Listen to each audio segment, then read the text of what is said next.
This is a function of two variables, x and y, but it doesn't have to be seen that way when necessary. Let's see how and then when. Focus on x. It looks like a function of x then. Focus on y instead. It's like a function of y now.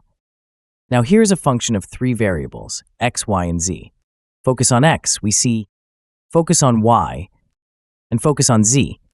Congratulations! You've just grasped the very essential skill for doing partial differentiation.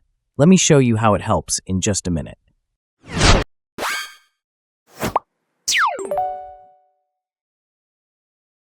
Now, let's practice how to use that visual illusion technique to quickly turn partial differentiation into ordinary differentiation. Well, typically a handful ones. This is the two-variable function I first showed you, x cubed times y minus 3x times y squared plus 2y squared. Let's call it f. When taking partial derivative of f with respect to x, we can treat the other variable y like a constant.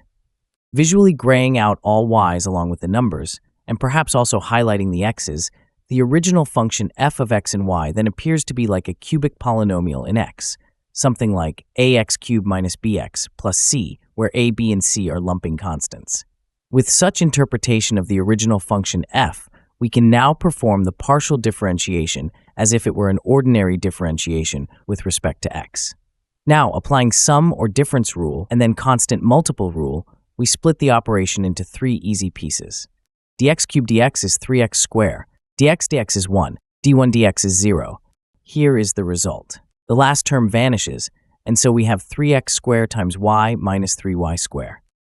Now let's do partial f partial y. This time we treat x like a constant. Graying out x's, highlighting y's, the original function f looks like a quadratic function in y. Now, we can think of the original operation as an ordinary differentiation of something like ay minus by squared plus cy squared, where a, b, and c are lumping constants. Again, we apply sum or difference rule and then multiple constant rule to differentiate a polynomial. We now end up with three simple ordinary derivatives to handle. dy dy is 1. The y squared of y is 2y. The same derivative here, so 2y again. Gather the results in the next line. And after simplifying terms, we have x cubed minus 6xy plus 4y. Excellent. This technique is great.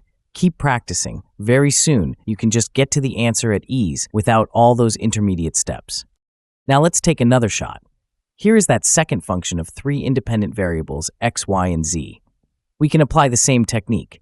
The number of independent variables really doesn't matter at all. Here we have three partials to compute.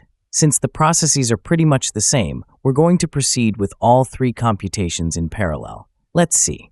For partial f partial x, we treat y and z like constants, so the original function f looks like a quadratic function in x.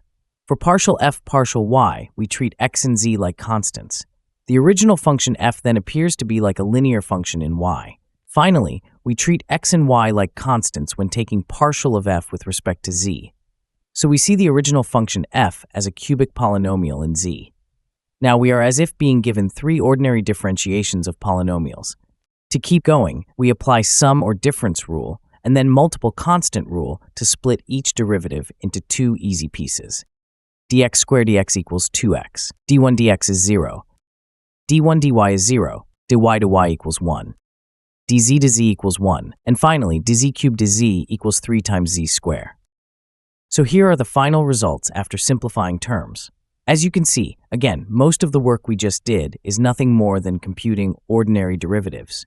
So once you can train yourself to make the partials in the first lines to look like the second lines up in your head, you will then be able to directly get the results in the final lines without writing down anything else.